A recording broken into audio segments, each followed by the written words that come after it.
नमस्कार, आदाब, सत श्री अकाल, सुस्वागतम। स्वागत है आप सभी का। आप सभी जुड़ चुके हैं अकाउंट्स कैप्सूल एकेडमी के साथ और एक बार फिर मैं आपके साथ रूबरू हूँ बहुत इंटरेस्टिंग सा टॉपिक लेकर। सर, कैश फ्लो स्टेटमेंट हम डिस्कस कर रहे थे। कल भी हमने बात करी थी कैश फ्लो स्टेटमेंट के बारे में और हमने ये जाना था कि cash and cash equivalent item क्या-क्या होते हैं और हम अपने कैश फ्लो स्टेटमेंट को कितने पार्ट्स में तैयार करते हैं। कैश फ्लो स्टेटमेंट हमने कल बात करी जब हमने ये जाना कि 3 पार्ट्स में तैयार करी जाएगी। पहली, ऑपरेटिंग एक्टिविटी से कैश का फ्लो जानना है। दूसरा, इन्वेस्टिंग एक्टिविटी से कैश का फ्लो जानना है। तीसरा, फाइनेंस एक्टिविटी से कैश का फ्लो जानना है। अब हम पूरा ये जो आपको आपके स्क्रीन के ऊपर जो दिखाई दे रहा है ये पूरा फॉर्मेट है। फॉर्मेट में इससे ज्यादा कुछ भी नहीं है। अगर हमें कैश का फ्लो पता चल रहा है ऑपरेटिंग एक्टिविटी से तो हम फॉर्मेट में लिख देंगे। मान लीजिए ऑपरेशनल एक्टिविटी से हमारे पास में कैश का फ्लो 1 लाख रुपए आया है टोटल, इनफ्लो हुआ है तो मैंने पॉजिटिव लिख दिया। इनफ्लो मतलब पैसा आना, तो मैंने 1 लाख रुपए पॉजिटिव लिख दिए। मान लीजिए इन्वेस्टिंग एक्टिविटी करने से हमारे पास में कैश चला गया, हमारे पास से आउटफ्लो हुआ हमारे पास से, तो हमने 50,000 ये आउटफ्लो दिखाया, नेगेटिव दिखा दिया। और फाइनेंस एक्टिविटी से मान लेते हैं 1 लाख रुपीज ही हमारे पास में इनफ्लो हुआ टोटल। तो इस तरीके से हमने अपने बिजनेस में ये जानना है कि टोटल इनफ्लो हुआ या आउटफ्लो हुआ। सोचिए 1 लाख रुपए हमारे पास आए ऑपरेटिंग एक्टिविटी से, 1 लाख रुपए आए फाइनेंस एक्टिविटी से, 2 लाख रुपए हुए, लेकिन 50,000 रुपए इन्वेस्टिंग एक्टिविटी से चले गए, आउटफ्लो हो गया। तो सर टोटल 1,50,000 रुपए हमारे पास में आए हैं बिजनेस में। ये यहां से पता हमें चला, यहां जो इनका टोटल करके देखा तो कितना आया, 1,50,000 आया। सर ये इनफ्लो है आउटफ्लो है? आप बोलेंगे सर पॉजिटिव ज्यादा थे तो ये इनफ्लो है, हमारे पास पैसा आया है, तो ये इंक्रीमेंट है, नेट कैश इंक्रीज हुआ है। अब एक बात बताइए, मैं आपसे एक जनरल बात पूछ रहा हूं। मान लीजिए आपके पास साल के शुरुआत में आपकी जेब में 1 लाख रुपए हैं और पूरे साल कैश का फ्लो आपके पास आया 1,50,000 का, तो साल के लास्ट में कितने रुपए होंगे आपकी जेब में? सोचिए इस बात को। 1 लाख पहले थे, 1,50,000 का फ्लो आया तो 2,50,000 आपके पास टोटल हो गए। 1 लाख पहले थे, 1,50,000 और आ गए। तो आउट मतलब तो क्या आपको पता चला कि मेरे पास में साल के लास्ट में ये चीजें होंगी। बस अगर आपको ये फ्लो पता चल जाए कि मेरा पूरे साल के दौरान 1,50,000 रुपए का फ्लो है, इंक्रीज है, और आप उसमें अगर ओपनिंग बैलेंस ऐड कर दें अपने कैश का, तो क्या वो क्लोजिंग बैलेंस के इक्वल आ जाएगा? नहीं आएगा। बोलो हाँ सर यही आएगा। तो बस मैं यही कर रहा हूं, यहां मैं ऐड कर रहा हूं opening balance of cash and cash equivalent, cash and cash equivalent. अगर मान लीजिए हमारे पास 80,000 रुपए हैं ओपनिंग में, तो कितने हो जाएंगे क्लोजिंग में? तो आप बोलेंगे सर क्लोजिंग में हो जाएंगे हमारे पास 2,30,000 रुपए। आपको बस यहां पे फोकस ज्यादा करना है, नेट कैश इंक्रीज और डिक्रीज पे। क्या नेट कैश इंक्रीज हुआ है, डिक्रीज हुआ? उसके बाद ये चीजें opening balance of cash and cash equivalent और यहां जो आएगा closing balance of cash and cash equivalent, ये आपको बैलेंस शीट में देखने को मिल जाएंगे। तो सर इससे तो हमारा केवल ये ले लीजिए कि आंसर आंसर जो है वो प्रूव हो रहा है कि हाँ हमारा आंसर सही आया या गलत आया। बस क्या किया हमने, हमने 80,000 रुपए जैसे ही ऐड किए तो हमारे पास आंसर 2,30,000 आ गया। ये करंट ईयर का आंसर आ गया। समझ में आई? बोलो सर ये क्या था, ये नहीं समझ में आया। ये बैलेंस शीट का पार्ट है। Cash and cash equivalent balance sheet में होता है? बोलो हाँ सर होता है। ये करंट ईयर मान लीजिए 2023 और 24 का बैलेंस है, ये 2022 और 23 का बैलेंस है मान लीजिए। ठीक है, अब एक बात बताएं, एक साल के लास्ट का बैलेंस किसी साल का ओपनिंग बैलेंस होता है या नहीं होता है? बोलो हाँ सर होता है। हम कौन से ईयर की कैश फ्लो स्टेटमेंट बना रहे हैं? हम 2022 और 23 की नहीं बना रहे, हम 2023 और 24 की बना रहे हैं, क्योंकि करंट ईयर हमारा 2023 और 24 है। अरे अरे सर अभी तो 24-25 चल रहा है। भाई साहब 24-25 चलता रहने दो, फिलहाल आपके अकाउंट्स में मैं अगर करंट ईयर 2023-24 लिख रहा हूं तो आपने 2023-24 को करंट ईयर मानना है। मैंने 2018-19 लिख दिया तो करंट ईयर 2018-19 मानना है आपने। फिलहाल कौन सा करंट ईयर है आपका? 2023-24। तो 2023-24 का क्लोजिंग बैलेंस तो आपके सामने है। कैश एंड कैश इक्विवेलेंट का कितना है? 2,30,000। ये क्लोजिंग बैलेंस होते हैं बैलेंस शीट में। जो बैलेंस शीट बनती है उसमें जो बैलेंस होते हैं वो क्लोजिंग बैलेंस शीट बैलेंसेज हैं। तो 2022-23 का क्लोजिंग बैलेंस कितना है? 80,000। ये 2022-23 का क्लोजिंग 2023-24 का ओपनिंग बनेगा नहीं बनेगा? हाँ सर बन जाएगा। बस तो हमारे इस साल का ओपनिंग बैलेंस पिछले वाले 2022-23 का क्लोजिंग बैलेंस था। इस साल करंट ईयर में जो ओपनिंग है वो कितना होना चाहिए सर? 80,000 होना चाहिए। क्यों? क्योंकि प्रीवियस ईयर का क्लोजिंग 80,000 रुपए। बस हमने वही लिखा है और आंसर हमारा मैच भी हो गया कि जो हमारा 2,30,000 है वो करंट ईयर का क्लोजिंग बैलेंस है। ज्यादा ना सोचिएगा, आगे बात करते हैं, मेन मुद्दे के ऊपर आते हैं। कैश फ्लो स्टेटमेंट इतना सा है सर? नहीं सर इतना सा नहीं है, बहुत बड़ा कैश फ्लो स्टेटमेंट है सर। समझ में नहीं आएगा। अब हम बारी बारी कैश का फ्लो देखेंगे। ऑपरेशन एक्टिविटी से क्या रहा, इन्वेस्टिंग एक्टिविटी से क्या रहा। बोलो सर ये तो कल कर लिया था ना हमने। हाँ ये कल पढ़ लिया था, आज हम उन्हीं बातों को फॉर्मेट में सजा करके लिखेंगे और आपको चीजें समझ में भी आएंगी। सर ऑपरेटिंग एक्टिविटी से कैश का फ्लो बाद में देखेंगे, पहले इन्वेस्टिंग और फाइनेंस को पढ़ लेंगे, उसके बाद ऑपरेटिंग एक्टिविटी पढ़ेंगे हम। कोई प्रॉब्लम तो है नहीं इसमें। तो देखिए ये फॉर्मेट आप लोगों को दिखाई दे रहा है। सबसे पहले फॉर्मेट में क्या होता है? मैंने कहा सर फॉर्मेट में सबसे पहले cash flow from operating activity होता है, सही है? हाँ सर। फिर उसमें ये जो आपको कुछ यहां से लेकर के देखिएगा, बड़े ध्यान से देखिएगा, यहां से लेकर के और यहां तक जो आपको दिखाई दे रहा है ये ऐड और लेस करने वाली कुछ आइटम है, ठीक है? हमें ये जानना है कि कैश का फ्लो कितना रहा, तो ये सब ऐड और लेस किया होगा हमने, क्लियर है? और यहां से जो फ्लो आया होगा वो ये है भैया, ये cash flow from operating activity. Clear है? बोलो हाँ सर। इसके बारे में अभी हमने डिस्कशन करना ही नहीं है, हम इसके बारे में भूल जाते हैं थोड़ी देर के लिए। Cash flow from operating activity हमें थोड़ी देर के लिए याद रखना ही है। लो मैंने इस पे कांटा लगा दिया, यहां से लेकर यहां तक हमें डिस्कशन करना है cash flow from investing activity पे, ठीक है?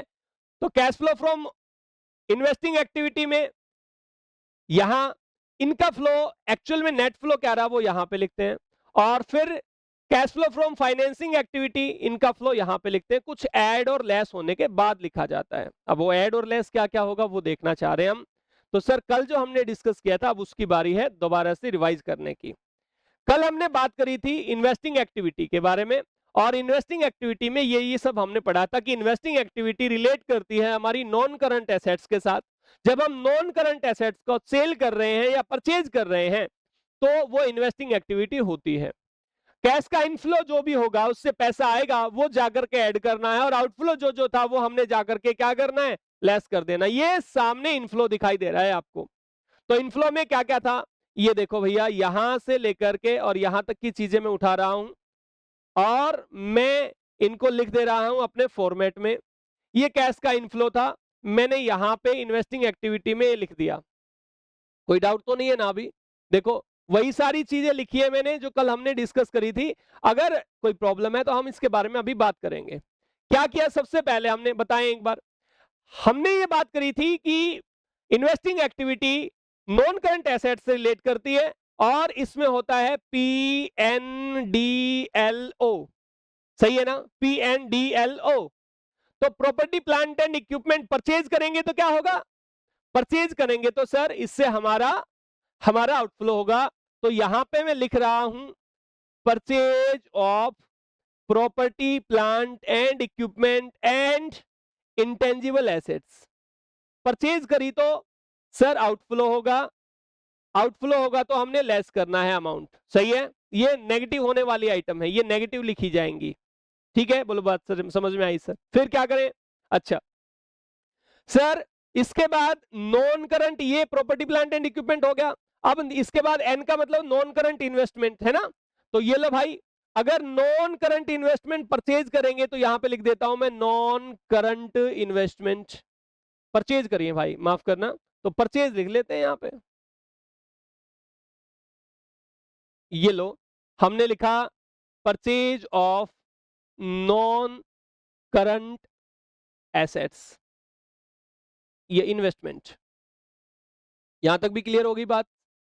सर ऊपर यहां हम सेल करते जा रहे हैं, सेल करेंगे तो पैसा आएगा, बस कैश आएगा हमारे पास में, आ गया। इसके बाद ये सिलेबस का पार्ट होता नहीं है, डेफर्ड टैक्स एसेट्स। यहां पे पहुंचे, long term loan and advance है। तो अगर long term loan and advance हमने क्या किया होगा भैया, अगर रिपेमेंट हुई है तो यहां पे आएगा, ठीक है, रिपेमेंट हुई है तो हमने रिपे कर दिया, तो हमारे पास में फ्लो आया है रिपे। सर हमने पहले किसी को लोन दिया था, तो लोन दिया था तो हमारे पास से पैसा चला गया, तो हमने यहां पे लिखा loan advance to outsider, loan advance to outsider. समझ में आई बात है? बोलो हाँ हाँ सर आ गई, बहुत अच्छे तरीके से। और अगर उसकी रीपेमेंट होगी तो कहां पे लिखेंगे? यहां पे लिखेंगे। एक चीज और हमने बोल ली थी कि सर ये लोन चाहे शॉर्ट टर्म हो या लॉन्ग टर्म हो, अब लॉन्ग टर्म तो यहां पे है long term loan and advance, अगर शॉर्ट टर्म का लोन होगा या एडवांस होगा तो वो कहां पे मिलेगा? वो आपको मिलेगा करंट एसेट्स में, short term loan and advance, ठीक है। तो दोनों ही तरीके के लोन एंड एडवांस लेने हमने यहां पे भी और यहां पे भी। यहां पे भी मैं लिख देता हूं शॉर्ट टर्म का या शॉर्ट रन का या लॉन्ग रन का, दोनों ही आएंगे। इससे पैसा क्या हुआ होगा हमारा? इससे पैसा यहां चला गया और यहां पे पैसा आया है, ठीक है, क्योंकि जो हमने किसी को लोन दिया था वो पेमेंट कर रहा है, रिपेमेंट कर रहा है हमें। अब हमें रिपेमेंट कर रहा है तो हमारे पास पैसा आया, तो ये हमने ऐड कर दिया। भाई कल वाली बातें करिए, है ना, इसके बाद इसमें तो कोई अलग चीज नहीं है ना। अब ये सारी चीजें होने के बाद मैंने एक बात और आपको बताई थी, अब हम इनकी इनकम के बारे में और डिस्कस करते हैं, ठीक है। अब सोचिए हमने ये जो जो परचेज करी थी, ये परचेज क्यों करी थी भाई? क्यों परचेज हुआ था? ताकि हमें इससे कोई मुनाफा हो सके। बोलो हाँ हाँ सर, भले ही ये हमारा ऑपरेशन का नहीं है ना, नॉन ऑपरेटिंग एक्टिविटी नहीं है। सोचो आपने कोई इन्वेस्टमेंट परचेज करी और उस इन्वेस्टमेंट से आपको बेनिफिट मिला है, तो क्या ये ऑपरेशन का बेनिफिट है? नहीं नहीं सर, ये ऑपरेशन का बेनिफिट तो नहीं है, ये तो नॉन ऑपरेटिंग बेनिफिट है हमारे। समझ में आई? बस तो भैया लिखते जाएं क्या क्या सर। जो इन्वेस्टमेंट, ये देखा मैंने एक बात कही थी आपको कि प्रॉपर्टी प्लांट और इक्विपमेंट आपने जो खरीदा है उसका यूज तो आपने किसके लिए करा होगा? प्रोडक्शन के लिए करा होगा, और प्रोडक्शन के लिए कराया तो यहां से कोई इनकम थोड़ी, और ये इनकम हुई भी अगर प्रोडक्शन की तो ऑपरेटिंग में चली जाएगी ना। बोलो हाँ सर, तो इससे तो कोई एक्टिविटी कोई इनकम नहीं है फिलहाल के लिए, ये मान लीजिए। अब आते हैं इसके ऊपर, क्या यहां से कोई इनकम होती है? हमने नॉन करंट इन्वेस्टमेंट परचेज करी थी। अब नॉन करंट इन्वेस्टमेंट में किसी के हमने शेयर परचेज करे थे, तो भाई शेयर परचेज करने से हमें हुई थी डिविडेंड इनकम। बोलो हाँ या ना? तो डिविडेंड इनकम हमें हुई थी तो हमने यहां पे वो ऐड कर दी, क्योंकि हमारे पास पैसा आया। हमने किसी के डिविडेंड की, हमने किसी के शेयर की जगह हमने डिबेंचर परचेज करे थे किसी के, तो हमारे पास आया interest, interest on on debenture. हमने कोई और इन्वेस्टमेंट करी थी, कहीं और जगह इन्वेस्टमेंट करी, तो उससे भी तो कोई इनकम हुई होगी ना। तो मैं यहां पे लिख देता हूं income from investment, income from investment, investment से इनकम हमें हुई है। और मैंने ये बताया था ये इन्वेस्टमेंट शॉर्ट टर्म, शॉर्ट, या मैं कहूं कि सिक्योरिटी, जो आपकी मार्केटेबल जो सिक्योरिटी है उनसे इन्वेस्टमेंट नहीं है ना। मार्केटेबल सिक्योरिटी भी तो इन्वेस्टमेंट ही होती है, मैंने कल डिस्कस किया था इसके बारे में। फिलहाल ये समझे कि ये इनकम फ्रॉम इन्वेस्टमेंट यहां पे आएगी। क्लियर है? हाँ सर। और हमने सर अगर कहीं प्रॉपर्टी में इन्वेस्ट कर रखा है पैसा, बाहर कहीं प्रॉपर्टी में, तो उससे मान लीजिए हमें कोई रेंट आ रहा है, तो ये रेंटल इनकम हम यहां पे दिखा देंगे। तो ये चौथी हमने इनकम लिख दी, रेंटल इनकम। क्लियर है? कोई डाउट आप लोगों को नहीं है किसी भी तरीके का? तो ये 4 तरीके की हमारी इनकम एक्स्ट्रा आई है, जो कि हमने कल भी डिस्कस करी थी। सर बहुत अलग कोई बात हमने आज नहीं करी है। आप लोग ये सोच रहे हो कि सर कुछ अलग ही बता दिया, तो कुछ अलग हमने आज नहीं बताया है आप लोगों को, बस वही सारी बातें हमने आज दोबारा से डिस्कस करी है ना, उन्हीं के बारे में हम आज बात कर रहे हैं बार बार। सर ये पूरा फॉर्मेट हो चुका है हमारा, किसका? सर इन्वेस्टिंग एक्टिविटी का फॉर्मेट हमारा हो चुका है। ये ले लीजिए, हमने यहां पे लिखा rental income, rental income. Clear है? बोलो सर कोई डाउट ही नहीं है। सोचो ये पॉजिटिव होने वाली आइटम, ये पॉजिटिव होने वाली आइटम, ये पॉजिटिव होने वाली आइटम, यहां से भी पॉजिटिव, यहां से भी पॉजिटिव, यहां से भी पॉजिटिव, और रेंट से भी क्या आएगा सर? इनकम कैश आएगा, ये पॉजिटिव होने वाली आइटम। ये सारी नेगेटिव वाली आइटम है सर, 3 की 3, तो ये नेगेटिव होने वाली आइटम यहां पे लिख दी हमने। सर कोई डाउट ही नहीं है। अब एक चीज और रह गई, वापिस चलते हैं कल वाली बात पे। कल हमने डिस्कस किया था कि सर कैश का जो इनफ्लो है उसमें ये चीज भी आती है, इंश्योरेंस क्लेम, ये चीज और आती है सर इंश्योरेंस क्लेम। अब इसका क्या करें? इंश्योरेंस क्लेम रिसीव्ड अगेंस्ट, ये आपको दिखाई दे रही होगी, insurance claim received against loss of fix assets. इसका क्या करें सर? भाई ये भी सेम ही है हमारी ना। तो अब हम वापस चलते हैं यहाँ पे, ये हमारी एक्स्ट्रा ऑर्डिनरी क्या है? आइटम है। ठीक है, तो चलिए एक्स्ट्रा ऑर्डिनरी आइटम को कहां पे लिखेंगे? वो भी हमारी इनकम ही है, और इनकम है तो सर हम ऐड कर देंगे। हम इसमें ऐड कर देते हैं ये एक्स्ट्रा ऑर्डिनरी आइटम, ये एक्स्ट्रा ऑर्डिनरी आइटम। क्लियर है? कोई बात समझ में नहीं आई हो तो बताना एक बार। लेकिन ध्यान रखना, ये एक्स्ट्रा ऑर्डिनरी आइटम रिलेटेड हो हमारी नॉन करंट एसेट से। हमें क्लेम किसका मिला है? हमारी कोई फिक्स एसेट जली उसका क्लेम मिला है। अगर गुड्स जलती ना, तो गुड्स जलने से जो क्लेम मिला वो हमारा यहां पे शो नहीं किया जाता सर, वो शो किया जाता ऑपरेटिंग एक्टिविटी में। कहां पे? इससे ऊपर जो एक्टिविटी है उसमें शो किया जाता, उसमें दिखाते हैं ये पैसा यहां से इनफ्लो हुआ है। सही है? फिलहाल एक्स्ट्रा ऑर्डिनरी आइटम को हमने ऐड करा, और वो आइटम क्या है? वो है sir claim on loss of fix assets. Fix assets पर कोई लॉस हुआ था, ठीक है, उसका क्लेम हमें मिला है। लॉस भी किस तरीके से हुआ था? जलने से, भूकंप से, ठीक है, इस तरीके से। बात समझ में आई? बोलो सर आ गई। तो ये मैं और ऐड कर रहा हूं, तो ये चीज भी तुम्हें पता चल गई। ये पूरा फॉर्मेट हो गया सर। अब हमें देखना है कि कैश का फ्लो हमारे पास इन्वेस्टिंग एक्टिविटी से क्या रहा, वो यहां पे लिख देना है, यहां पे लिख देना है, और सर फिर यहां लिख देना है, बस। सर अगर आंसर ये नेगेटिव वाली आइटम ज्यादा हो हमारे पास, तो ये आंसर नेगेटिव में आएगा, और यहां पे भी नेगेटिव आएगा। अगर ये लेस होने वाली आइटम कम है, ठीक है, और ऐड होने वाली आइटम ज्यादा है हमारे पास में, ज्यादा मतलब पॉजिटिव है, ठीक है, जमा करने वाले आइटम, जमा करने वाले पैसे ज्यादा हैं और घटाने वाले पैसे कम हैं हमारे, तो समझ लेना कि पॉजिटिव आएगा। और यहाँ पे भी फिर फाइनल में भी पॉजिटिव ही लिखना है हमें। यहाँ पे जो आपको ये दिखाई दे रहा है, इसमें भी हम फिर पॉजिटिव ही लिखेंगे। फॉर्मेट का ये हिस्सा आपको समझ आया? बोलो सर बहुत अच्छे तरीके से आ गया, निपटा देंगे, है ना, खटाखट खटाखट। क्लियर है? समझ में आई बात? बोलो सर आ गई। अब हम बात करते हैं, सर ये क्या लिख दिया आपने? नेट कैश फ्रॉम या यूज्ड इन। अगर पॉजिटिव आंसर आए तो नेट कैश का फ्लो हो रहा है, फ्रॉम इन्वेस्टिंग एक्टिविटी से नेट कैश आ रहा है। और अगर नेगेटिव आंसर आए तो लिखेंगे नेट कैश यूज्ड इन, इसका मतलब हमारा कैश यूज हुआ है, हमारा कैश बाहर चला गया है। नेगेटिव आंसर आए तो लिख देना नेट कैश यूज्ड इन, और अगर पॉजिटिव आंसर आए तो लिख देना net cash from investing activity. समझ में आई बात? बोलो सर आ गई। ये आंसर आपने यहां, और उसके बाद ये फाइनल लिख देना। ये तीन ही आंसर लिखने हैं। ये जो बाहरी जो कॉलम मैंने आपको बना करके दिखा रखा है, ये जो कॉलम आपको दिखाई दे रहा है, ये जो कॉलम आपको दिखाई दे रहा है, इसमें आपने लिखना है केवल ये वाले अमाउंट। ये जो नेट जो आप निकाल करके दिखा रहे हैं, ये वाले अमाउंट, ये वाले अमाउंट। क्लियर है? बाकी सब अंदर करोगे। क्लियर है? कोई डाउट तो नहीं है ना? बोलो सर कोई डाउट हमें नहीं रहता है। हाँ, अब आगे बात कर लेते हैं सर। अब आते हैं फाइनेंसिंग एक्टिविटी के ऊपर। अब सर फाइनेंसिंग एक्टिविटी क्या है ना, अब देख लेते हैं सर।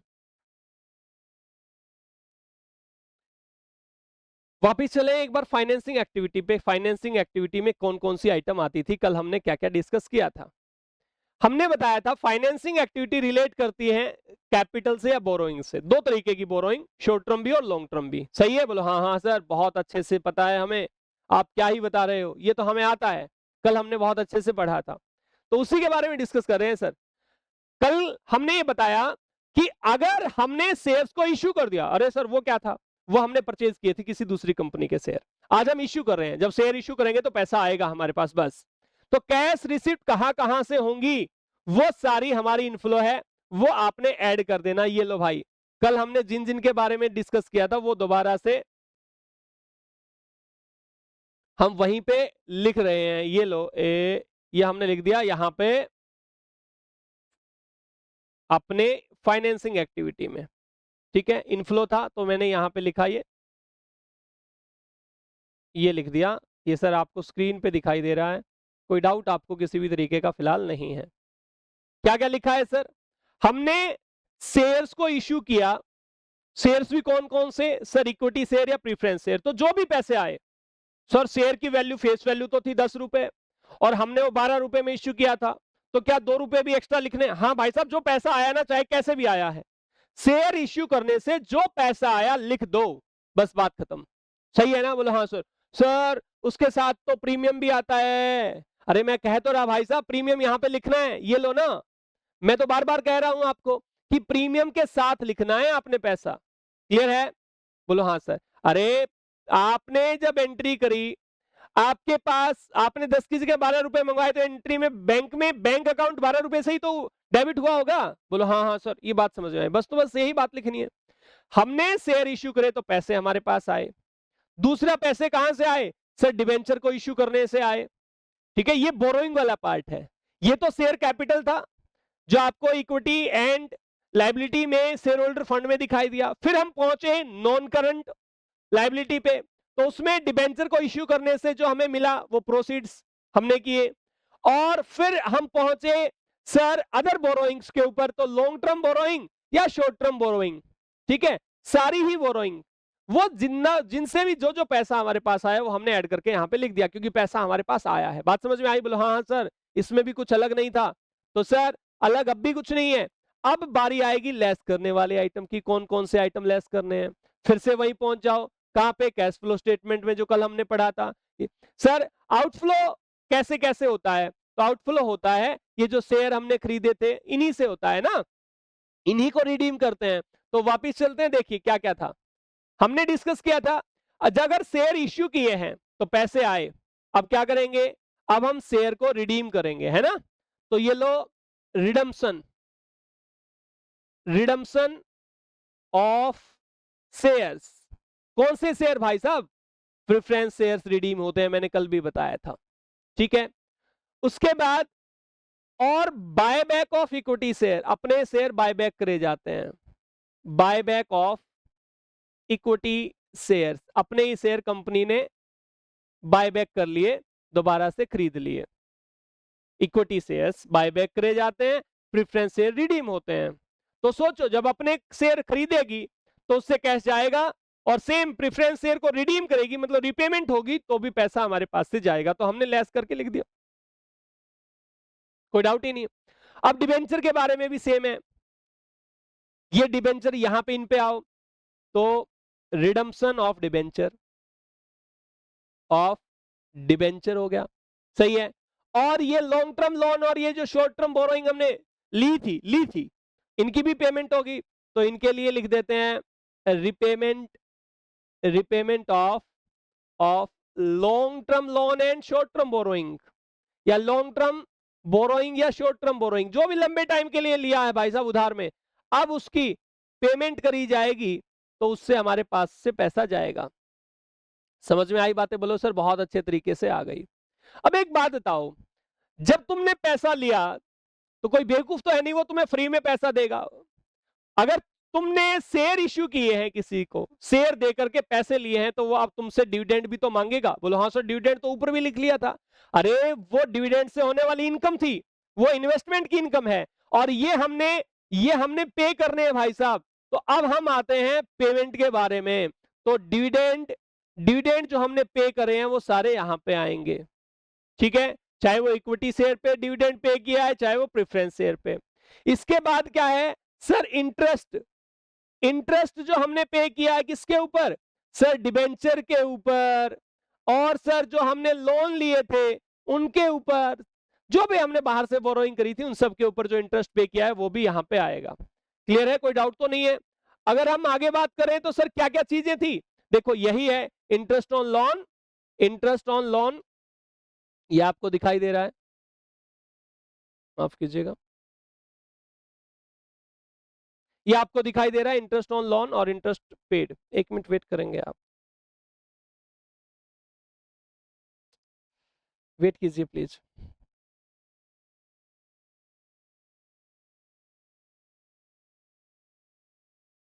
आप 1 मिनट के लिए वेट करेंगे बस, स्क्रीन पे थोड़ा सा प्रॉब्लम आया। ठीक, आप लोगों को साफ दिखाई दे रहा है, कोई डाउट अभी नहीं रहा है? बस हमने वही करा है, अभी कुछ खास ऐसा नहीं किया। सेम मैंने थोड़ी देर पहले भी आप लोगों को बताया था कि आपने जो चीजें ऐड हो रही हैं उनको ऐड करो, जो चीजें लेस हो रही हैं उनको लेस करो। ये ऐड होने वाली आइटम है सारी 3 की 3, ये 3 की 3 ऐड होने वाली आइटम, और ये बाकी सारी लेस होने वाली आइटम है। ये सारी लेस होने वाली आइटम यहीं पे लेस, यहाँ पे भी लेस किया, यहाँ पे भी लेस किया, सबको लेस कर दिया हमने। और जो जो भी पेमेंट हमारे पास से गई है वो सारी लेस करी हमने, और यहाँ पे हम लिख देंगे नीचे। अब हमें नेट कैश पता चलेगा, या तो हमारे पास से पैसा गया है तो नेगेटिव, और यहाँ पे भी नेगेटिव। और अगर पैसा आया हो, पॉजिटिव आंसर हो, तो फिर इसको पॉजिटिव लिख देना, कैश फ्रॉम फाइनेंसिंग एक्टिविटी लिख देना। बात समझ में आई? बोलो हाँ सर आ गई, कोई डाउट ही नहीं है इसमें, तो बहुत अच्छे से हमारी क्लासेस चल रही हैं स्मूथली, सब कुछ समझ आ रहा है। अब हम अगर ऊपर चले वापस, अब एक चीज ये बहुत अच्छे से आप लोगों को समझ में आई। अगर मैं आपको कहूं प्यारे बच्चों कि दो एक्टिविटी आप बहुत अच्छे तरीके से सीख चुके हैं, अगर आपने ऑपरेशनल एक्टिविटी, ऑपरेटिंग एक्टिविटी से कैश का फ्लो निकालना सीख लिया, तो फिर आपका पूरा क्वेश्चन बनने में कोई प्रॉब्लम नहीं आएगी। लेकिन एक चीज हमें बहुत अच्छे से पता है कि जो ये कैश फ्लो स्टेटमेंट बनाई जाती है, ये दो टाइप से बनाई जाती है। एक होता है हमारा डायरेक्ट मेथड, और एक होता है हमारे लिए इनडायरेक्ट मेथड। सर ये क्या बवाल है भैया? डायरेक्ट मेथड में हम ऊपर से चलते हैं और आंसर नीचे आकर के देना शुरू करते हैं, मतलब नीचे दे देते हैं आंसर, हम एंड करते हैं। लेकिन हमें इनडायरेक्ट मेथड में पूंछ पकड़ा दी जाती है और मुंह तक पहुंचना है हमें, समझ आई? पैरों पे खड़ा करके और हमें कहते हैं भाई साहब सिर पे पहुंच जाओ, बस इतना सा समझो तुम। हमने trading and profit and loss account पूरा अच्छे तरीके से पढ़ रखा है 11th क्लास में, एक बार उसके ऊपर डिस्कस कर लेते हैं, हालांकि हम बहुत अच्छे से डिस्कस कर भी चुके हैं। ठीक है, तो अभी क्या होगा, आपको ऑपरेशन से होने वाला कैश निकालना है, लेकिन आपको दे रखा होगा नेट प्रॉफिट। क्या प्रॉफिट दे रखा होगा? नेट प्रॉफिट दे रखा होगा। अब ये क्या बवाल है सर, फिर से आ गया। नेट प्रॉफिट दे रखा है, आपको पहले पहुंचना है ऑपरेटिंग प्रॉफिट पर, और वहां से निकालना है कैश का ऑपरेशनल फ्लो। समझिए, आपको दे रखा है नेट प्रॉफिट, आपको पहुंचना है ऑपरेटिंग प्रॉफिट पे, और वहां से निकालना है ऑपरेटिंग एक्टिविटी से कैश का फ्लो। ये इनडायरेक्ट मेथड है। सही है, हमारा जो सिलेबस है उसमें हमें cash flow statement indirect method से ही बनानी है। अकाउंटिंग स्टैंडर्ड 3 में दो तरीके हैं, डायरेक्ट मेथड और इनडायरेक्ट मेथड। फिलहाल आपको इनडायरेक्ट मेथड से बनाना है, ये आपके सिलेबस में है, तो आप समझ लीजिए थोड़ी सी बातें। Trading and profit and loss account पे एक बार आ जाइए, और trading and profit and loss account पे आने के बाद में ये जाना पहचाना सा फॉर्मेट आपको नजर आ रहा है, जो कि 11th क्लास में आपने सीखा था। और रेशियो वाले जिस बच्चे ने हमारी वीडियो देखी रेशियो वाली, उस बच्चे को ये बहुत अच्छे से आता भी है। सर हमने क्या किया, कुछ अलग नहीं लिखा, ओपनिंग स्टॉक लिखा है, परचेज लिखी है, परचेज रिटर्न लेस किए हैं, डायरेक्ट एक्सपेंसेस ऐड करें, फिर सेल लिखा, सेल्स रिटर्न लिखा, क्लोजिंग स्टॉक लिखा, दोनों साइड का टोटल करा, तो उससे हमारा यहां पे आया ग्रोस प्रॉफिट। ऐसा ही करते थे, ट्रेडिंग अकाउंट बनाते थे, बोला हाँ हाँ सर ये तो आ गया। इसके बाद हमने इस ग्रोस प्रॉफिट को यहां पे लिखा, हमने कुछ ऑपरेटिंग इनकम जोड़ी, उसमें से ऑपरेटिंग एक्सपेंसेस घटाए, तो हमारा ऑपरेटिंग प्रॉफिट आ जाता था। यस और नो बोलो, आ गया सर, समझ में आ गई बातें बहुत अच्छे तरीके से। ये ग्रोस प्रॉफिट हमारा, ये ऑपरेटिंग प्रॉफिट। समझिए एक बात को, सर ग्रोस प्रॉफिट तो निकालना आता है, अब ऑपरेटिंग इनकम क्या होती है और नॉन ऑपरेटिंग इनकम क्या होती है, पहले तो ये स्पष्ट कर दीजिए। ऑपरेटिंग इनकम का मतलब है ऑपरेशन से होने वाली इनकम, कोई कमीशन अगर आपको मिल गया तो ऑपरेटिंग इनकम कहलाएगी। नॉन ऑपरेटिंग इनकम क्या थी, थोड़ी देर पहले ही हमने डिस्कशन करा। नॉन ऑपरेटिंग इनकम में डिविडेंड हमने रिसीव करे, डिविडेंड से होने वाली इनकम, रेंट से होने वाली इनकम, सर इंटरेस्ट से होने वाली इनकम, इंटरेस्ट ऑन डिबेंचर, कहीं किसी दूसरी कंपनी के हमने इन शेयर खरीद रखे थे, डिबेंचर खरीद रखे थे, मतलब इन्वेस्टिंग एक्टिविटी में जो जो इनकम हमें हो रही थी वो हमारी नॉन ऑपरेटिंग इनकम थी। सही है, बोलो हाँ हाँ सर बात आएगी समझ में। ऑपरेटिंग इनकम क्या है, सर हमने कमीशन वगैरह वगैरह से हमने इनकम ले ली। फिर बारी आई ऑपरेटिंग एक्सपेंसेस की, तो ऑपरेटिंग एक्सपेंसेस और नॉन ऑपरेटिंग एक्सपेंसेस क्या है? ऑपरेटिंग एक्सपेंसेस क्या है प्यारे बच्चों, हमने सैलरी दे दी, हमने वेजेस दे दिए, ठीक है, हमने फैक्ट्री के ऊपर कुछ एक्सपेंसेस करे हैं, प्रोडक्शन करने में हमने कुछ एक्सपेंसेस करे, ये सारे ऑपरेशन के खर्चे हैं। ठीक है, बात समझ में आई? कैरेज इनवर्ड वगैरह, ये सब क्या है हमारे, ये ऑपरेशन के खर्चे हैं। नॉन ऑपरेटिंग एक्सपेंसेस कैसे हैं सर, जैसे जो फाइनेंस में आई थी ना हमारे एक्सपेंसेस, फाइनेंस एक्टिविटी में हमने कुछ एक्सपेंसेस पढ़े थे, ये देखो ये फाइनेंस एक्टिविटी के एक्सपेंसेस थे, ये वाले डिविडेंड पेड, इंटरेस्ट पेड, ये फाइनेंस एक्टिविटी के एक्सपेंसेस थे, ठीक है। और इनकम ये थी हमारी, ये interest on debenture, income from investment, ये इनकम थी हमारी। तो ये इनकम कैसी है हमारी, नॉन ऑपरेटिंग इनकम। और ये एक्सपेंस कैसे है हमारे, नॉन ऑपरेटिंग एक्सपेंसेस। समझ में आई बातें, बोलो सर आ गई। अब ऑपरेटिंग एक्सपेंसेस क्या होते हैं, मैंने बताया थोड़ी देर पहले, सैलरी वगैरह, वेजेस वगैरह, सर कैरेज इनवर्ड वगैरह, ठीक है, ये हमारे ऑपरेशन के खर्चे होते हैं। क्लियर है, बोलो सर, डाउट ही नहीं है अभी तो। अच्छा, तो सर यहां से ग्रॉस प्रॉफिट निकालने के बाद हमारा ऑपरेटिंग प्रॉफिट निकला, फिर वो ऑपरेटिंग प्रॉफिट यहां लिखा हमने, उसमें हमने नॉन ऑपरेटिंग इनकम जोड़ी, नॉन ऑपरेटिंग एक्सपेंसेस घटाए, तो हमारा आता है नेट प्रॉफिट। ये हमने बहुत अच्छे से डिस्कस कर लिया है। अब क्वेश्चन में आपको दिया होगा नेट प्रॉफिट, और आपको पहुंचना है ऑपरेटिंग प्रॉफिट पे, यहां पहुंचना है। और मैंने एक दिन पहले भी बताया था सर, अगर नीचे से इस साइड से आप इस साइड में जा रहे हो, तो सर इसमें ये जोड़ो और ये वाले आइटम घटा दो, तो ये आ जाएगा ऑपरेटिंग प्रॉफिट। क्या कहा मैंने, ये नेट प्रॉफिट है, नेट प्रॉफिट में नॉन ऑपरेटिंग एक्सपेंसेस जोड़ दो और नॉन ऑपरेटिंग इनकम घटा दो, तो हमारा ऑपरेटिंग प्रॉफिट आ जाएगा। बात समझ में आई नहीं आई, बोलो हाँ हाँ सर आ गई, कोई डाउट ही नहीं है। बस ऑपरेशन के हमारे प्रॉफिट आ जाएंगे। अब ये ऑपरेटिंग प्रॉफिट जो भी आएगा हमारा, वो हमें फॉर्मेट में देखने को मिलेगा। अब आ जाओ फॉर्मेट के ऊपर। अब हमें फॉर्मेट को अच्छे तरीके से समझने में दिक्कत नहीं होगी। क्या आपको सबसे पहले दे रखा होगा नेट प्रॉफिट आफ्टर टैक्स। अरे अरे सर, हमें तो नेट प्रॉफिट दिया होगा आफ्टर टैक्स, आप बता रहे हैं ये बात, लेकिन इसने तो फॉर्मेट में cash flow from operating activity, और फॉर्मेट में इसने तो दे रखा है net profit before tax and extraordinary item. ये क्या है, ये टैक्स है, चलिए नेट प्रॉफिट है, लेकिन कुछ एडजस्टमेंट होने से पहले का है।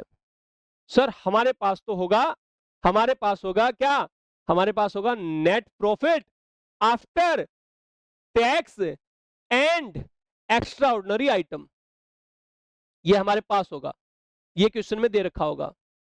तो सर कैसे करेंगे, फिर यहां तक कैसे पहुंचेंगे। भाई मान लो तुम यहां तक पहुंच गए कैसे भी, उसमें तुमने कुछ चीजें ऐड करनी है, कुछ लेस करनी है। वो ऐड और लेस क्या है मैं बता चुका हूं तुम्हें। इसके बाद तुम्हारे पास आएगा ऑपरेटिंग प्रॉफिट। अब ऑपरेटिंग प्रॉफिट में भी कुछ चीजें ऐड और लेस करनी है, तो तुम्हारे पास आएगा ऑपरेशन से होने वाला कैश कितना जनरेट हुआ। ठीक है, क्या निकल के आएगा, ऑपरेशन से कैश कितना जनरेट हुआ वो आएगा। बस उसमें एक एडजस्टमेंट करनी है, वो है सर इनकम टैक्स पेड की, तो तुम्हारा आ जाएगा net cash from operating activity. बोलो सर ये क्या है, ये कहां से लिख दिया फिर तुमने, cash flow from operating activity extra ordinary item. छोड़ दो फिलहाल के लिए, कुछ मत याद रखो, तुमने कुछ ऐड और लेस करना है, ये याद रखो बस। ठीक है, तो आज जो हम अभी जो सीखने वाले हैं cash flow from operating activity में, ये कहां से निकल करके आएगा, ये कैसे निकल करके आएगा, इसके बारे में डिस्कस करने वाले हैं आज, ये सीखेंगे। फिर हम इसके बाद जो अगली वीडियो आएगी उसमें हम सीखेंगे ऑपरेटिंग एक्टिविटी का फ्लो नेक्स्ट कहां कहां से होगा। ठीक है, फिलहाल net profit before tax and extraordinary item कहां से आएगा ये देख लेते हैं। ये फॉर्मेट एक आप लोगों को दिखाई दे रहा है, ये सर ये फॉर्मेट इतनी भारी भारी चीजें क्यों लिख रहे हैं आप, छोड़ दो, हम नहीं लिख रहे इन सब बातों को। अभी थोड़ी देर के लिए आप सोचिए कि कुछ नहीं लिखा हुआ, मैं यहां पे कुछ बातें बता रहा हूं, आपको बड़े ध्यान से सुनना है ये बातें। मैं कह रहा हूं आपको, आपको 100 रुपए का प्रॉफिट हुआ सर, क्या उस 100 रुपए का प्रॉफिट को तुम सारे डिविडेंड के रूप में बांट दोगे मालिकों में? नहीं नहीं सर ऐसा तो नहीं करेंगे। सबसे पहले तो दिया जाएगा बच्चों टैक्स। बोला हाँ है ना, बोला हाँ हाँ सर टैक्स दिया जाएगा। टैक्स कितना दिया, मान लो सर 30 रुपए टैक्स दे दिया, बचे कितने रुपए, बचे हमारे पास 70 रुपए। फिर बात हुई भाई साहब 70 रुपए डिविडेंड के रूप में मालिकों को दे दे, बोला ना भाई नहीं, हम इसमें से 20 रुपए बचा लेते हैं, कभी कंपनी को अगर जरूरत पड़ी तो पैसे कहां से आएंगे, तो 20 रुपए रिजर्व में रख लेते हैं इनमें से। बोलो ठीक है भाई, 30 रुपए टैक्स में दे दिए, 20 रिजर्व में रख लिए, फिर बात हुई भाई साहब जो 50 रुपए बचे अब 100 में से, अरे उनको तो बांट दो। बोला हाँ ठीक है, इनको बांट देते हैं डिविडेंड के रूप में। ये लो भाई, इनको बांट देते हैं डिविडेंड के रूप में। 50 रुपए डिविडेंड के रूप में बट गए। तो हमें एक चीज पता चली कि हमारे पास में जो net profit after tax and extraordinary item दे रखे हैं,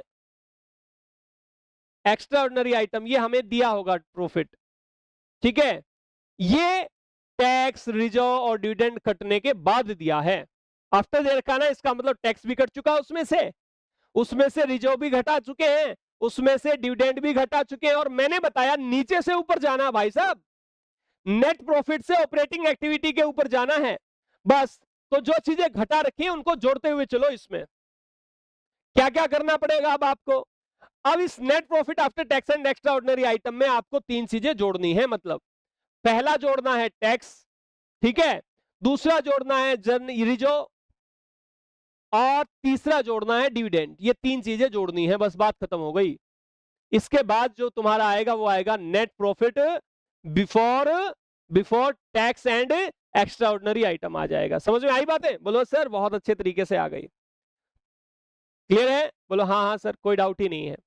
चलिए कोई डाउट नहीं है तो हम इसको अच्छे तरीके से फॉर्मेट में क्या क्या लिखा जाएगा उसके बारे में डिस्कस कर लेते हैं, और कहां कहां क्या क्या चीजें लिखी जाएंगी उनके बारे में बहुत अच्छे से पढ़ लेते हैं एक बार। प्यारे बच्चों देखो, ये फॉर्मेट था। हमने ये बताया cash flow from operating activity में सबसे पहले आपको निकालना है net profit before tax and extraordinary item. यहां पे ये जो अमाउंट है ये कैसे निकाली जाएगी, इसके लिए पूरा एक फॉर्मेट है, ये आप लोगों के सामने दिखाई दे रहा है। मैंने कुछ नहीं लिखा है, मैंने तो ये कहा है कि सर आपको दे रखा होगा नेट प्रॉफिट आफ्टर टैक्स, ये क्वेश्चन में दे रखा होगा after tax and extraordinary item, ये क्वेश्चन में दे रखा होगा, या आपको निकालना होगा तो भी बता दूंगा मैं कैसे, ठीक है।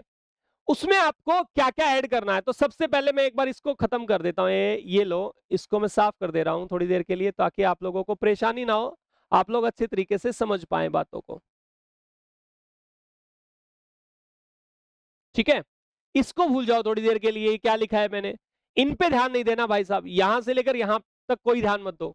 फिलहाल तुम यहां पे ऊपर जो पढ़ रहे हो net profit after tax and extraordinary item, ये कहां से सर, ये पैसा कहां से शो करेंगे, क्या क्वेश्चन में दिया होगा?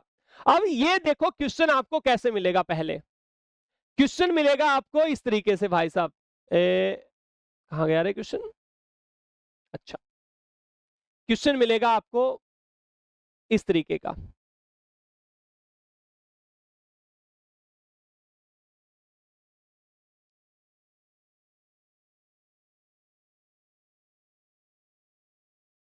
ये रहा, कुछ दिखाई दे रहा है? बोलो सर हमें सब कुछ दिखाई देता है।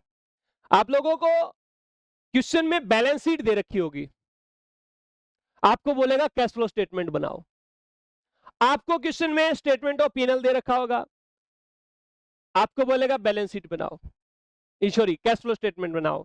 आपको क्वेश्चन में ना बैलेंस शीट दे रखी होगी ना स्टेटमेंट ऑफ पीएनएल दे रखा होगा, ओपन क्वेश्चन दे रखा होगा, ना स्टेटमेंट ऑफ पीएनएल दी ना बैलेंस शीट दी, ओपन क्वेश्चन दे रखा है, अलग अलग जगह पे कुछ कुछ लिख रखा है, ठीक है।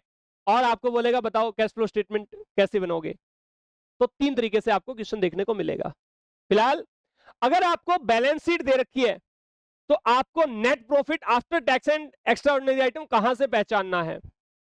देखिए बैलेंस शीट में आपको नेट प्रॉफिट लिखा हुआ मिलेगा रिजर्व एंड सरप्लस में। ये जो सरप्लस आइटम होता है ना, ये जो सरप्लस है, ये प्यारे बच्चों प्रॉफिट को शो करता है। किसको शो करता है? प्रॉफिट को शो करता है। समझ में आई बातें? बोलो सर आ गई, कोई डाउट ही नहीं है इसमें, ठीक। अब सर कौन से वाला लें, 2 लाख रुपए लें या 50,000 लें, ये भी प्रॉब्लम आई। और सर ये तो रिजर्व एंड सरप्लस लिख रखा है, तो ये 2 लाख रुपए रिजर्व माने या सरप्लस माने? सरप्लस का मतलब प्रॉफिट एंड लॉस अकाउंट का बैलेंस, कितना हमारे पास में बचा है वो, सही है। तो ये रिजर्व का माने या सरप्लस माने, या ये कहूं कि मैं स्टेटमेंट ऑफ पीएनएल या नेट प्रॉफिट माने, क्या माने? रिजर्व एंड नेट प्रॉफिट माने, इसे क्या माने? आप तो कह रहे हो ऐसे ही उठा करके लिख दोगे, तो पहले तो ये समझो यहां से उठाना है, ठीक है। दूसरी बात, अगर आपको दे रखी हो भाई साहब सीधे सीधे क्या दे रखी हो, अगर आपको स्टेटमेंट ऑफ पीएनएल दे रखी हो सीधे सीधे, तो वहां तो आपके पास में आंसर पहले से ही है नेट प्रॉफिट का। अगर स्टेटमेंट ऑफ पीएनएल आपको दे रखी है प्यारे बच्चों, तो वहां तो आपके पास में ऑलरेडी आंसर है। क्यों? क्योंकि स्टेटमेंट ऑफ पीएनएल में तो हमारे पास निकल करके ही नेट प्रॉफिट आफ्टर टैक्स आता है। याद करो स्टेटमेंट ऑफ पीएनएल का फॉर्मेट, एक बार याद करो और एक बार दिमाग में थोड़ा रिकॉल करो इस बात को कि हम सबसे लास्ट में जो निकालते थे वो क्या होता था, वो स्टेटमेंट ऑफ पीएनएल में वो होता था नेट प्रॉफिट। वहां तो कोई दिक्कत ही नहीं है, वो तो नेट प्रॉफिट ऐसे कैसे उठा करके लिख देंगे। ठीक है, अब बैलेंस शीट में कैसे देखेंगे, देखो बेटा ये बैलेंस शीट का फॉर्मेट आप लोगों को दिखाई दे रहा है इस साइड में, क्लियर है, कोई डाउट तो है नहीं इसमें, ये दिखाई दे रहा है। अब इसमें लिखा हुआ है 2 लाख रुपए और 3 लाख रुपए, ये करंट ईयर है और ये प्रीवियस ईयर का बैलेंस है। पिछले साल हमारे पास 1,30,000 रुपए थे और अब हो चुके हमारे पास 2 लाख। अब हमें क्या पता इसमें रिजर्व है या सरप्लस है, इसमें लिख रखा है नोट नंबर में है भाई साहब। तो बैलेंस शीट के नीचे होता है नोट्स, तो हम उसमें झांकेंगे एक बार, उसमें झांका तो हमें 1 नंबर पे ही क्या दिखाई दिया, रिजर्व एंड सरप्लस के नोट्स। अब इसमें लिख रखा है भाई जनरल रिजर्व थे 50,000 रुपए और पहले साल थे 30,000, अब हो गए 50, ठीक है। और दूसरे नंबर पे लिख रखा है balance of statement of PNL, ये पिछले साल थे 1 लाख रुपए और अब हो चुके 1,50,000 रुपए। क्या समझ आ रहा है तुम्हें? सर पिछले साल बैलेंस शीट में बैलेंस दिखा रखा था कि हमारे पास प्रॉफिट का बैलेंस है 1 लाख रुपए और अब हमारे पास बैलेंस हो चुका है 1,50,000 रुपए। तो कितने बढ़े हैं अब की बार रुपए? 50,000 रुपए बढ़े हैं। बताओ ना, पहले 1 लाख था अब 1,50,000 हो गए हैं, बढ़े कितने? 50,000 बढ़े। इसका मतलब हमारे पास जो अब की बार प्रॉफिट आया है वो 1,50,000 नहीं, वो हमारे पास केवल 50,000 रुपए आया है। समझ में आई बात? बोलो हाँ सर आ गई। आपको ना तो ये 2 लाख रुपए ये लिखने 1,30,000, ना ये 2 लाख रुपए लिखने, देखो आपको यहां से ये ना तो ये 2 लाख रुपए उठा के लिखने या ना ये 1,30,000 रुपए उठा करके लिखने, आपको लिखने हैं टोटल कितने रुपए? 50,000 रुपए। कहां से पता चला सर? यहां से पता चला, यहां से, यहां नोट्स टू अकाउंट्स में जाने के बाद। क्लियर है? बोलो हाँ सर, अच्छे से आया समझ में। तो भाई बस अब लिख दो, कोई डाउट ही नहीं है। तो अब हम लिख देते हैं 50,000 रुपए, है ना। कहां गया भैया, ये रहा। अरे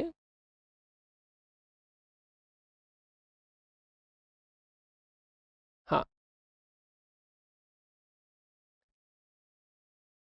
उम्मीद करता हूं आप लोगों को अच्छे से समझ में आ रही होंगी चीजें। यहां पे मैंने लिख दिए बस उठा करके। कैसे आया पता चला तुम्हें?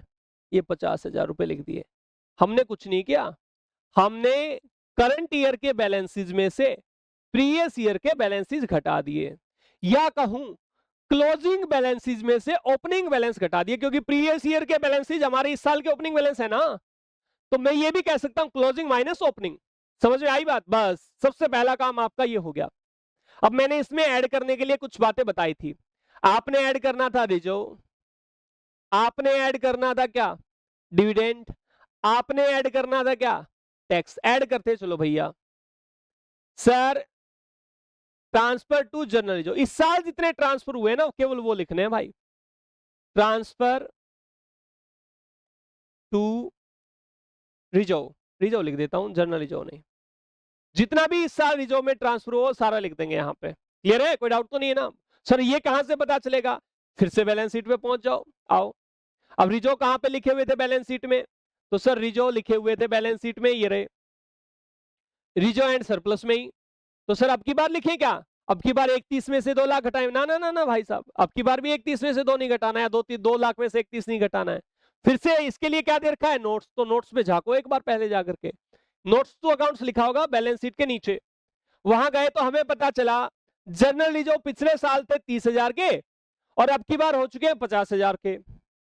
तो इसका मतलब इस साल हमारे कुछ जनरल जो बढ़े हैं हमने कहां से बनाए होंगे? हमने सर प्रॉफिट से ही बनाए होंगे। कितने रुपए प्रॉफिट निकाला? 20,000 रुपए निकाल रखा है। तो अब क्या कर दो, 20,000 रुपए ऐड कर दो वापस।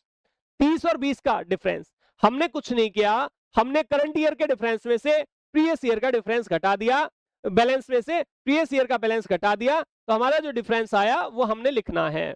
समझ में आई बात? अगर सर ओपन क्वेश्चन दे रखा हो तो क्या करेंगे फिर? अरे अगर ओपन क्वेश्चन दे रखा हो प्यारे बच्चों तो फिर उसमें सीधे सीधे लिखा होगा कि हमने रिजो में इतने रुपए ट्रांसफर किए हैं। वहां 2 साल के बैलेंसेस नहीं होंगे, 2 साल के बैलेंसेस लिखे होंगे केवल बैलेंस शीट में। ठीक है, अगर ओपन क्वेश्चन होगा तो वहां पे सीधे सीधे लिख रखा होगा इस साल रिजो में इतने रुपए ट्रांसफर किए। भाई साहब उससे तो हलवा क्वेश्चन नहीं होता कोई। तो ट्रांसफर टू रिजो में हमने क्या कर दिया, ये लिख दिया हमने करंट ईयर का माइनस प्रीवियस ईयर का बैलेंस, और ये उठा करके यहां पे लिख दिया। समझ में आई बातें? बोलो सर आ गई, इसमें भी डाउट ही नहीं है हमें। कितने रुपए था सर? 20,000 रुपए, तो ये 20,000 रुपए लिख दिए। डाउट नहीं है ना कोई भी? बोलो सर 1% नहीं है। अब हम पहुंचते हैं सर डिविडेंड के ऊपर। प्यारे बच्चों, डिविडेंड होते हैं 2 तरीके के। ठीक है, एक होता है हमारा इंटरिम डिविडेंड। इंटरिम डिविडेंड ये बैलेंस शीट में नहीं लिखे होंगे क्योंकि ये तो पे किए ना हमने। इंटरिम डिविडेंड जो पे हो चुके हैं ये स्टेटमेंट ऑफ पीएनएल में लिखे होंगे या अलग से कोई इंफॉर्मेशन दे रखी होगी। हमारा जो क्वेश्चन दे रखा होगा वो दे रखा होगा बैलेंस शीट प्लस अलग से इंफॉर्मेशन। हमारा क्वेश्चन दे रखा होगा स्टेटमेंट ऑफ पीएनएल प्लस अलग से इंफॉर्मेशन, या हमारा क्वेश्चन दे रखा होगा सारी एडिशनल इंफॉर्मेशन अलग से ही। ओपन क्वेश्चन दे रखा होगा। बिल्कुल समझ में आई बात है? बोलो हाँ सर। या तो आपको फॉर्मेट के साथ एडिशनल इंफॉर्मेशन मिलेंगी या बिल्कुल ओपन क्वेश्चन मिलेगा। तो interim dividend paid during the year, साल के दौरान, इस साल हमने कितना पे किया है, ड्यूरिंग द ईयर कितना पे किया है वो आप यहां पे लिख दोगे। यहां जो भी कुछ होगा वो लिख दोगे। समझ में आई बात है? बोलो सर आई। और ये सर डिविडेंड पे करने से तो हमारा आउटफ्लो होता है, और आपने कहा था आउटफ्लो होगा तो लेस किया जाएगा। भैया वो अभी नहीं देखना है, यहां पे अभी नहीं देखना है, वो फाइनेंस एक्टिविटी में जाना है और इन्वेस्टिंग एक्टिविटी में, वहां तो वो अच्छे तरीके से देखा हमने। लेकिन ऑपरेटिंग एक्टिविटी में हमारा जो फ्लो है वो कैसे चलता है? हमारा फ्लो इनडायरेक्ट वे में चल रहा है, नीचे से ऊपर। तो हम उल्टा करते हुए जा रहे हैं, जो चीज जुड़नी चाहिए वो घटा रहे हैं, जो घटानी चाहिए वो जोड़ रहे हैं। समझ में आई बात है? बोलो हाँ सर आ रही है। तो इंटरिम डिविडेंड तो हो गया सर। इसके बाद एक होता है हमारा प्रोपोज डिविडेंड। सर होते क्या है ये भी तो बता दो। प्रोपोज डिविडेंड बेटा, इंटरिम डिविडेंड साल के बीच में पे कर दिए जाते हैं। साल के बीच में हम मुंह फाड़ करके कहेंगे भाई साहब इतने डिविडेंड ले लो, चुपचाप ऐसे बोल दो, है ना? ये इंटरिम डिविडेंड हो गया।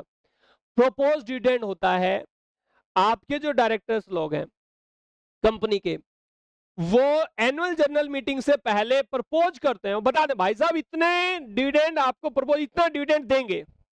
ठीक है, एनुअल जनरल मीटिंग हुई नहीं है। फिर बाद में एनुअल जनरल, मान लो 1 लाख का कहा कि हम अब की बार डिविडेंड देंगे, तो वो दिए नहीं है भाई साहब, वो प्रपोज किए गए हैं। ठीक है, 1 लाख रुपए दे देंगे, वो दिए कब जाएंगे? वो दिए जाएंगे नेक्स्ट ईयर में। आज तो केवल प्रपोज किया गया है। ठीक है, बताया गया है कि इतना दे देंगे आपको, पे किए जाएंगे अगले साल, बस इतना सा समझो। और वो सेट होते हैं, एनुअल जनरल मीटिंग होती है तब। अब हो सकता है वो 1 लाख की गई थी तो 1 लाख ही मान जाए जो मीटिंग होगी उसमें, या हो सकता है वो 70,000 कहते हैं, या हो सकता है वो 1,10,000 कहते हैं। वो जिसके ऊपर कंसेंट बनेगी वो उसी पे बात पे मान लेंगे। फिलहाल आप ये समझिए, हम ये मानते हैं। ये प्रोपोज डिविडेंड कहां पे मिलेंगे ये बता दो सर पहले। प्रोपोज डिविडेंड ना तो आपके पे हुए हैं फिलहाल, तो प्रोपोज डिविडेंड आपको मिलेंगे कंटीजेंट लायबिलिटी में। सर कंटीजेंट लायबिलिटी क्या है? ये हुई नहीं ना अभी लायबिलिटी। 1 लाख रुपए हमने कहा है दे देंगे, अब एनुअल जनरल मीटिंग होगी और उसमें फैसला लिया जाएगा तो देंगे ना। कंटीजेंट लायबिलिटी आपको शो करी जाती है बैलेंस शीट में, नोट्स अकाउंट्स के नीचे, उसमें लिखा होगा प्रोपोज डिविडेंड। और प्रोपोज डिविडेंड भी 2 साल के दे रखे होंगे। आपको क्या करना है, आपको क्या समझना है? देखो ये दे रखे हैं, ये नोट्स अकाउंट्स पढ़ा था थोड़ी देर पहले, ये नोट्स अकाउंट्स, और ये सब बैलेंस शीट थोड़ी देर में पहले बात कर रहे थे, ये आपने पढ़ा था। हाँ सर पढ़ा था। अब आपको दे रखा है ये सब कुछ, आपको क्या करना है, कंटीजेंट लायबिलिटी का कैसे क्या करना है सर, ये देख लीजिए एक बार। अरे यार, ये प्रोपोज डिविडेंड आपको कह रहा है सर 2022-23 में प्रपोज कराया 50,000 रुपए। भाई साहब इस साल तो ये प्रपोज हुए हैं, ये अगली साल पे किए जाएंगे। करंट ईयर में जो प्रपोज हुआ वो अगले साल पे किया जाएगा। तो इस साल क्या पे किया हमने? इस साल जो पिछले साल 90,000 रुपए प्रपोज किए थे ना, वो अब 90,000 रुपए इस साल पे किए गए होंगे।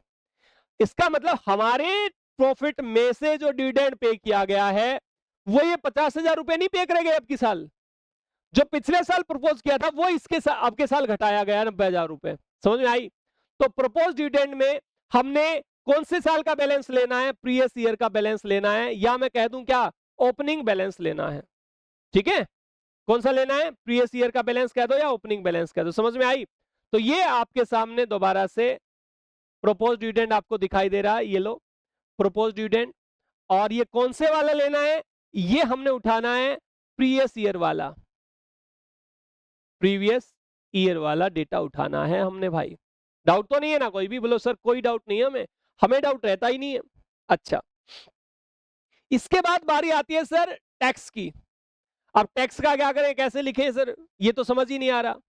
ये लो, हम यहां लिख रहे हैं प्रोविजन फॉर टैक्स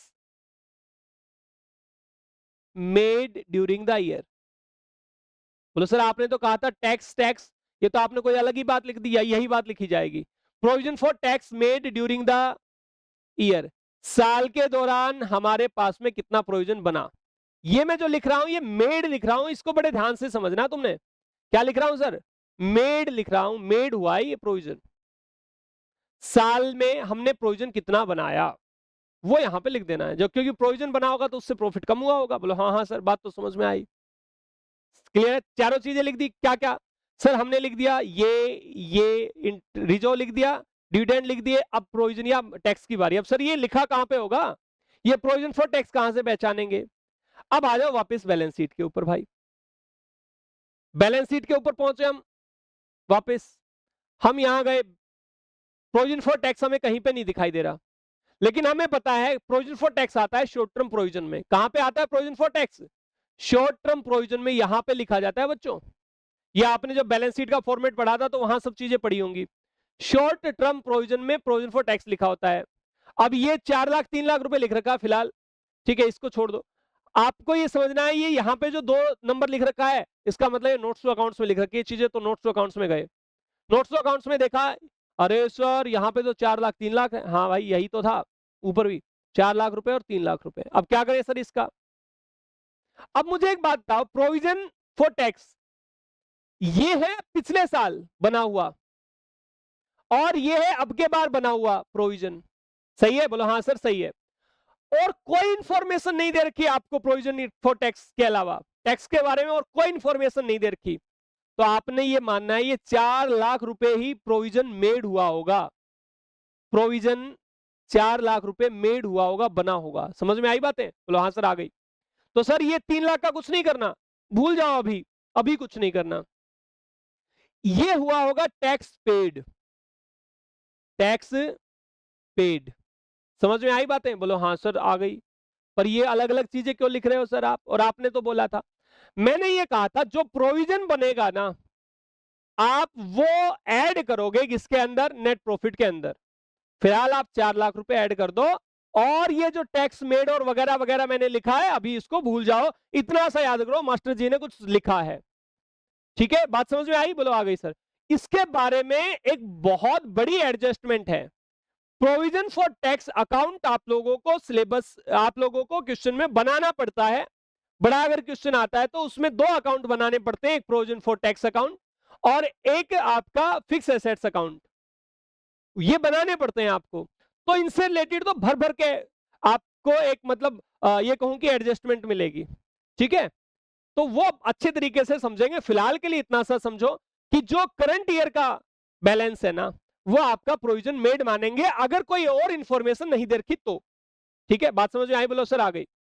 तो भाई ये लो प्रोविजन बनाया, जो भी करंट ईयर का था, इसमें डिफरेंस नहीं लिखना है कभी, इसमें डिफरेंस लिखने बैठो इसमें डिफरेंस नहीं लिखना है। ठीक है, हाँ इसमें सीधे लिखना है 4 लाख रुपए। लिख दिया? बोलो लिख दिया सर। अब आपको अलग से इंफॉर्मेशन में देखो, 4 लाख रुपए आपने प्रोविजन फॉर टैक्स बनाया, आपको इस साल कुछ रिफंड भी मिल गया, तो असल में आपने कितना टैक्स पे किया है? 4 लाख रुपए आपने पे किया था, 4 लाख रुपए आपने प्रोविजन बनाया था, प्रॉफिट में से 20,000 रुपए आपको रिफंड मिल गया। तो भाई लेस कर दो रिफंड को, refund of tax, of tax. समझ में आई बातें? बस कुछ अलग नहीं है। रिफंड ऑफ टैक्स, यहां पे लिख दूं मैं नीचे, ये रहा रिफंड ऑफ टैक्स, ये एडिशनल इंफॉर्मेशन में आपको बातें लिख रखी होंगी। अब ये खत्म हो चुका है हमारा, अब इस पे आ जाते हैं हम। ये क्या लिख दिया सर आपने, ये अलग अलग बातें क्या लिख रखी हैं ये समझा दो। अब बार बार एक्स्ट्रा ऑर्डिनरी आइटम आ रही थी। अब मैंने कहा एक्स्ट्रा ऑर्डिनरी आइटम जो है प्यारे बच्चों, एक वैसे तो ये नॉन ऑपरेटिंग आइटम ही है, ठीक है, लेकिन ये थोड़ा हटके हम बोल देते हैं इनको। एक्स्ट्रा ऑर्डिनरी मतलब कहीं अर्थक्वेक से, कहीं फ्लड से, कहीं फायर से नुकसान हो रहा है तो एक्स्ट्रा ऑर्डिनरी नुकसान है, उससे कोई अगर क्लेम मिल रहा है तो एक्स्ट्रा ऑर्डिनरी फायदा है हमारा, है ना। कभी कभी ऐसा गलती से हो गया एक तरीके से, ये वाली चीजें तो वो यहां पे लिखनी है, ठीक है। अब एक बात बताएं, हमारा कुछ नुकसान हुआ था तो वो प्रॉफिट को कम कर रहा था या ज्यादा कर रहा था, तो आप बोलेंगे सर उससे तो प्रॉफिट कम हो रहा था। तो बस भाई अगर प्रॉफिट कम हो रहा था ना अब तक, तो अब हमने उसको वापस जोड़ देना है, जो नुकसान हुआ था उसको वापस जोड़ दो और जो फायदा हो रहा है उसको घटा दो, ठीक है। बिफोर तक पहुंचने में उल्टा चल रहे हैं, बस इतना सा समझो। अब एक्स्ट्रा ऑर्डिनरी आइटम क्या क्या है ये देख लीजिए। एक तो हमारी इन्वेंट्री का अगर कोई लॉस हुआ है, ये तो सर हमने थोड़ी देर पहले भी पढ़ा था, लॉस ऑफ इन्वेंट्री। भाई तुमने लॉस ऑफ इन्वेंट्री तो पढ़ा था, लेकिन वो पढ़ा था क्लेम, क्लेम पढ़ा था, ठीक है। और वो भी क्लेम जो पढ़ा था वो इन्वेंट्री का नहीं पढ़ा, वो क्लेम पढ़ा था, claim received for loss of fix assets. कहां पढ़ा था, ये पढ़ा था भाई तुमने। और वो पढ़ा था कहां पे, वो पढ़ा था सर फाइनेंस माफ कीजिए इन्वेस्टिंग एक्टिविटी में, इनफ्लो माना था हमने। तो सर वहां पे तो वो ऐड करना है और यहां पे घटाना है, ऐसा करना है, बिल्कुल भाई ऐसा ही करना है। समझ में आई, ये लिखा कहां पे होगा, ये नीचे एडिशनल इंफॉर्मेशन में आपको क्वेश्चन में लिख रखा होगा कि हमारी फिक्स एसेट जली थी, उससे जो हमें क्लेम मिला वो हमारी एक्स्ट्रा ऑर्डिनरी इनकम थी। अब फिलहाल उस इनकम को घटाना है, हम उल्टे चल रहे हैं ऑपरेटिंग एक्टिविटी में, ठीक है। बोलो हाँ सर बात समझ में आई, क्लियर है, डाउट नहीं है, बोलो नहीं है सर। अब सर अगर मैंने ये भी बताया था, अगर आग लगने से, भूकंप से, फ्लड से इन्वेंट्री का लॉस हो रहा है तो ये ऑपरेटिंग एक्टिविटी, अगर फिक्स एसेट्स का लॉस हो रहा है तो ये इन्वेस्टिंग एक्टिविटी। सेम अगर क्लेम मिल रहा है इन्वेंट्री के ऊपर तो ये ऑपरेटिंग एक्टिविटी, और क्लेम मिल रहा है हमारा किसके ऊपर, फिक्स एसेट्स के ऊपर, तो ये हमारी इन्वेस्टिंग एक्टिविटी। सही है, बोलो हाँ सर समझ में आई। यहां पे हमने कुछ नहीं देखना, यहां पे तो एक्स्ट्रा ऑर्डिनरी अगर लॉस है तो वो ऐड कर देना है, चाहे वो ऑपरेशन का हो चाहे वो इन्वेस्टिंग का हो। इसलिए मैंने लॉस ऑफ इन्वेंट्री भी यहां पे लिखा है और loss of fix assets by fire, earthquake and flood ये भी यहां पे लिखा है। नुकसान चाहे किसी से भी हो, दोनों ही लिखने हैं। हालांकि ये एक बार तो यहां पे लेस ऐड होगा, और ये लेस होगा कहां पे, ये वाला लेस होगा ऑपरेशन में, ठीक है। ये लॉस ऑफ फिक्स एसेट्स ये ऐड हो रहा है यहां पे, लेकिन लेस होगा कहां पे, कहां पे, इन्वेस्टिंग एक्टिविटी में। मैंने लॉस लेस करके दिखाया भी था आपको वहां पे इन्वेस्टिंग एक्टिविटी में, अगर तुमने ध्यान दिया हो तो, ठीक है। कोई डाउट तो नहीं है ना अभी। ये देखो ये ए कहां गया रे, लिखा ही नहीं, ये रहा ये रहा ये रहा ये रहा, claim on loss of fix assets. समझ में आई बात, बोलो सर आ गई, कुछ लग ही नहीं है। अब sir payment to employ under VRS voluntary retirement scheme में हमने एम्प्लॉय को पेमेंट करी है, वो भी एक्स्ट्रा ऑर्डिनरी आइटम मान करके हमने ऐड कर देना है। सेम यहां पर अगर हमें क्लेम मिला है तो वो हमारी इनकम थी, इन्वेंट्री से क्लेम मिला या हमें फिक्स एसेट से क्लेम मिला, वो हमने लेस करना है। और फिर लिखा है एक्विजिशन ऑफ लैंड करने से कंपनसेशन हमें मिली है, किसी ने हमारी लैंड को एक्वायर कर लिया था, अब उसके बदले में हमें कंपनसेशन मिल रहा है, एक्स्ट्रा ऑर्डिनरी आइटम है। सर हमारे पास इनकम थी, ये हमने क्या बताया है, एक्स्ट्रा ऑर्डिनरी इनकम होगी तो लेस करनी है, बस इतना सा समझे तुम। ज्यादा कचड़ पचड़ में नहीं पड़ना है। ये एक एक आइटम हमने डिस्कस करे, फिलहाल 4 चीजें हमने पढ़ी। पहला रिजर्व के बारे में एडजस्टमेंट, दूसरा डिविडेंड के बारे में, तीसरा टैक्स के बारे में। Reserve closing minus opening, interim dividend paid during the year, propose dividend previous year वाला लेना है, प्रोविजन फॉर टैक्स ये करंट ईयर वाला लेना है। कैसा लेना है? करंट ईयर वाला लेना है। फिलहाल के लिए बता रहा हूं सर, जब और कोई एडजस्टमेंट ना लिख रखी हो, ठीक है, जब और कोई एडजस्टमेंट ना दे रखी हो, अदरवाइज अलग अलग तरीके हैं इसके, ठीक है। उसके बाद अगर कोई रिफंड आ जाए टैक्स का, वो हमने घटाना है, ठीक है। उसके बाद एक्स्ट्रा ऑर्डिनरी आइटम है सर, जो इनकम थी वो लेस करनी है, और जो हमारे एक्सपेंसेस थे debited two statement of P&L का मतलब क्या है? जो हमारे एक्सपेंस थे, जो स्टेटमेंट ऑफ P&L में डेबिट हुए थे, एक्सपेंस तो डेबिट होते हैं उसमें, तो जो भी एक्सपेंस थे वो हमने ऐड करने हैं। ये हमने बता भी दिया, ये सारे तरीके के एक्सपेंसेस लिखे जाने हैं।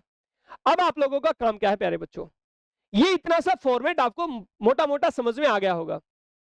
आपका काम इतना सा ही है, आपको इस फॉर्मेट को लिख लेना है और आपको ये पढ़ना है, केवल इसका दीदार करना है दिन में 3 बार। सुबह खाना खाने के बाद, दोपहर को सर भूखे पेट, है ना, भूखे पेट का मतलब खाना खाने से पहले, क्योंकि खाना खाने के बाद में दोपहर को आप क्या करोगे? सो जाओगे। और शाम को खाना खाने से पहले, ये भी, ठीक है। तो ये काम आपने 3 टाइम इसका दीदार करना है। ये जो भी हमने नोट्स लिखवाए इनका, इसके बाद सर कल हम आगे की कहानी पढ़ेंगे, और सर फिर धड़ाधड़ खटाखट खटाखट सारे क्वेश्चन करेंगे और बनते जाएंगे, कोई दिक्कत नहीं आएगी। ये बिल्कुल बेसिक से बेसिक बात मैंने आपको बता दी है। आपके क्वेश्चन में आपको 1% प्रॉब्लम नहीं आएगी, 1% भी, ठीक है। तो यहां तक आप लोगों को समझ में आया? कोई प्रॉब्लम होगी तो सर डिस्कस कर लीजिएगा, कमेंट डाल दीजिएगा, उसके बाद हम देख लेंगे, ठीक है। आज के लिए इतना ही। आप लोगों का दिन शुभ रहे।